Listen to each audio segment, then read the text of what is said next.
Welcome to What's New, your channel for everyday solutions. Be sure to subscribe, share and like our videos. This is What's New.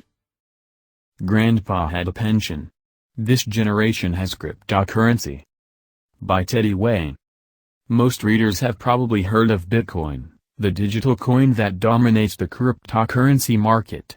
It has gained notice both because of its skyrocketing value, from less than a cent in early 2010 to around $2,600 currently, and because it is frequently a key player in hacking and black market-related stories, from the looting of nearly $500 million in coins from the Mt. Gox exchange in 2014 to the recent demand for payment in Bitcoin in the WannaCry ransomware attack. But do you know Ethereum, with a total value of coins in circulation of close to $20 billion? Bitcoin Cash, which split off from the original Bitcoin on August 1, lost about half its value within hours, then nearly quadrupled by the next day. Or, rounding out the big four, Ripple, whose currency is known as XRP, which shot up to about 40 cents by mid-May from less than a cent at the end of March. Full disclosure, I owned but unloaded 3 of these currencies before writing this article. Then there are over 800 lower value and often creatively named coins among those listed on CoinMarketCap.com. One can buy FedoraCoin, its jaunty symbol being the Justin Timberlake-approved hat, CannabisCoin, one guess what it looks like, or, to choose one of many bringing up the rear, Quartz, currently priced around 0.003 of a cent. Bad news for those who bought it at just under $2 at the end of May. After years as a niche market for technologically sophisticated anarchists and libertarians excited about a decentralized financial network not under government control, digital coins may be on the verge of going mainstream. It's the wild, wild west, said Ron Ginn, 35, founder of a private photo-sharing service called Text Event Pics in St. Augustine, Florida, who has taken all his money out of the stock market and put it into Ripple and real estate. This is like getting to invest in the internet in the 90s. I'm obviously very bullish, but I expect to make a couple $1 million off very little money. This is the opportunity of a lifetime. Finance is getting its internet. Cryptocurrency has understandable appeal to millennials who came of age during the 2008 financial crisis and are now watching the rise of anti-globalist populism threaten the stability of the international economy. There's a low cost for entry. You don't pay a lot of fees and millennials are the most tech-savvy, said John Garco, 22, a recent Duke graduate living on Staten Island who, like most of the people interviewed for this article, asked the names of the coins in which he has invested not be published for fear of being targeted by hackers. Unlike previous generations, many of these greenhorn investors don't have pensions or 401ks, are mistrustful of socking money away in mutual funds and are fully accustomed to owning digital assets that have no concrete properties. As traditional paths to upper-middle-class stability are being blocked by debt, exorbitant housing costs and a shaky job market, these investors view cryptocurrency not only as a hedge against another Dow Jones crash, but also as the most rational, and even utopian, means of investing their money. Sebastian Dinges, 33, the director of operations for Cheeky, a company that makes mealtime products, started his first job after college in 2007. Once he had enough money to invest in the stock market, he said, he wanted to be risky and get a big return. Within 6 months, the market crashed. So there's definitely disillusionment, he said. The majority of Mr. Dinges' holdings are now in cryptocurrency. His skepticism of traditional markets is shared by a number of cryptocurrency enthusiasts in his age bracket who have observed the recent political and economic upheavals. I do feel we've reached a new level where nobody knows what's going to happen, said Gabe Wax, 24, who runs the Rare Book Room recording studio in Brooklyn. The things we've been able to rely on aren't as reliable and we have a president who knows absolutely nothing about how the economy works. And he's appointed people who have twisted views about how it works. That, more than anything, is what scares me. Mr. Wax was still in high school when the 2008 crisis unfolded, but he was paying attention to the headlines. So was Mr. Garco, who said cryptocurrency was a safeguard against the volatility in the rest of the world. Investing in cryptocurrencies is a hedge, he continued. We're entering a period of long-term deregulation and tax cuts to the wealthiest. It's not the best recipe for stability. Mr. Wax also invests in cryptocurrency to shore up his finances as a freelancer in the precarious music industry. I constantly feel like I'm looking over the edge of a cliff, he said. I don't like the idea of money just sitting in a savings account. With the way inflation works and how low interest rates are, you're losing money. There's less money than there's ever been in the history of recorded music, so that gives me anxiety. It's weird to say that owning cryptocurrency soothes that anxiety, because it's counterintuitive, but it does. He is far from the only one hoping cryptocurrency will assuage his financial worries. Internet forums and Twitter accounts devoted to the subject abound with speculators who view digital coins as a lottery ticket, forecasting moonshots with, perhaps, irrational exuberance. For office drudges, the underemployed or those crushed by college loans, the slim chance that a $100 investment may someday reap close to $100 million, as would have happened with an investment of that amount in Bitcoin in 2010, is too enticing to pass up. But there are plenty of dissenters who are less sanguine about the future of cryptocurrency, arguing that we are in the midst of the biggest bubble yet, fueled by speculative trading in Japan and South Korea, and pointing to previous Bitcoin crashes as justification for their skepticism. Nevertheless, it's not just 20-somethings in the gig economy who are losing faith in traditional investment tools.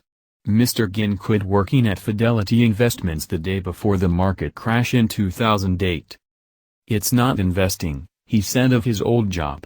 It's just sticking money somewhere. The investment advisory industry has to give out watered-down, averaged-out advice. When you get into mutual funds, you lose a lot of the ability to beat the markets. Tom Berg, 44, a founder of Bloke Tech Capital in Northbrook, Ill, which invests in digital currencies and assets, said, I got out of the stock market years ago. My personal opinion was I'm not going to fight for 2 or 3%. It's a conservative place.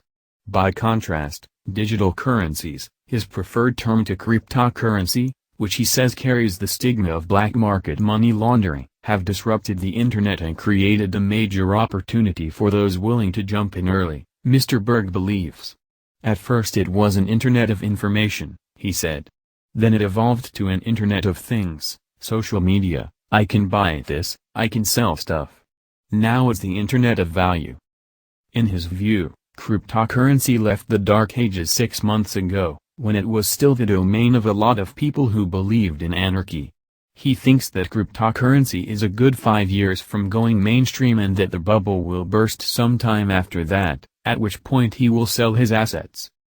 If my landscaper ever asks me about crypto, that's the day I get out, he said. There are some barriers to mass popularity. Investors must have enough familiarity with and trust of the internet to send money through a cryptocurrency exchange, such as Coinbase or Palanx. Some of the exchanges also have elaborate and slow identity verification processes, and certain states do not permit users to invest on them yet. But it's continually getting easier, and various exchanges allow credit cards for speedy purchases. Once one has bought digital coins, the threat of hacking remains a serious concern.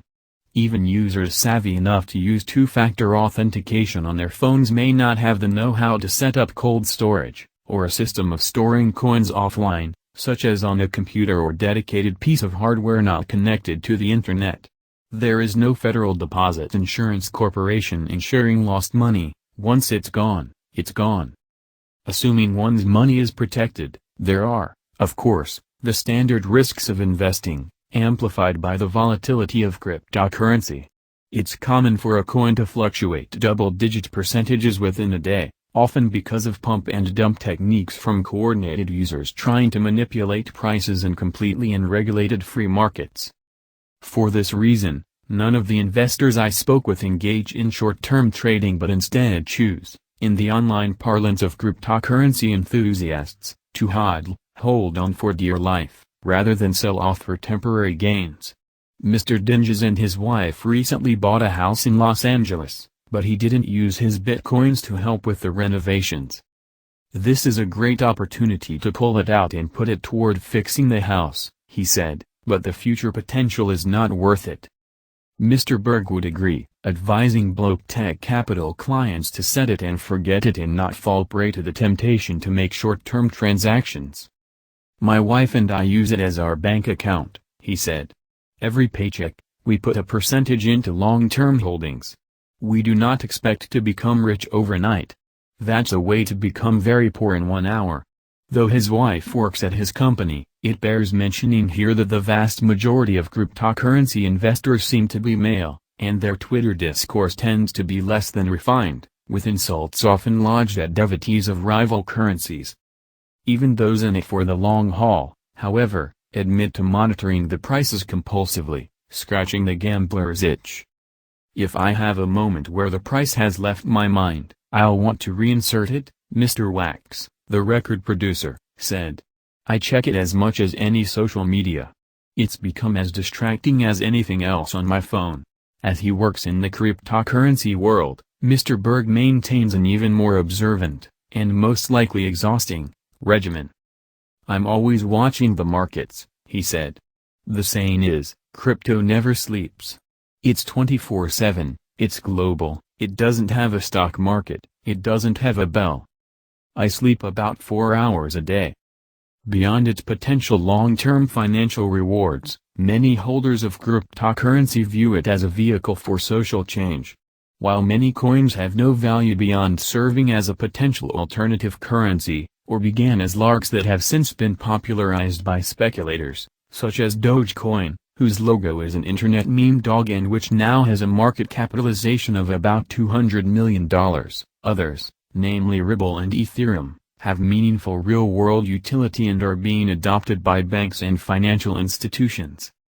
The financial gain is fun, but it's really about improving the world, improving the financial system, transparency, cost, increased speed, Mr. Ginn said. "It's the double-sided tape for society. When financial markets collapse, the tape rips people apart and you have a system collapse. Finance got away with it in '08, it almost took the world down, and nothing changed. In lieu of more stringent government oversight, he believes that Ripple can help reduce systemic risk. That safety net altruism drives Yoni Saltzman, 24, who designs robotic mechanisms for aerospace and medical applications. Mr. Saltzman has holdings in 4 different cryptocurrencies and is working with a small team in New York to develop a digital coin it hopes to introduce within a year. It's not just about making money, he said. We like the idea of not only changing the world, but saving the world. This is, of course, the same vaguely idealistic rationale Silicon Valley executives routinely trot out to justify their ventures, not all of which seem especially concerned with the greater good. In the meantime, those who have boarded the crypto train frequently proselytize to friends and family. Unsurprisingly, they have more luck with their younger peers. Mr. Garko, the Duke graduate, has persuaded a few friends to take the plunge. His older relatives, however, unaccustomed to coins that one can't pluck out of a lint-filled pocket, are a harder sell. They usually respond, "Crypto what?" he said. Welcome to What's New, your channel for everyday solutions. Be sure to subscribe, share and like our videos. This is What's New.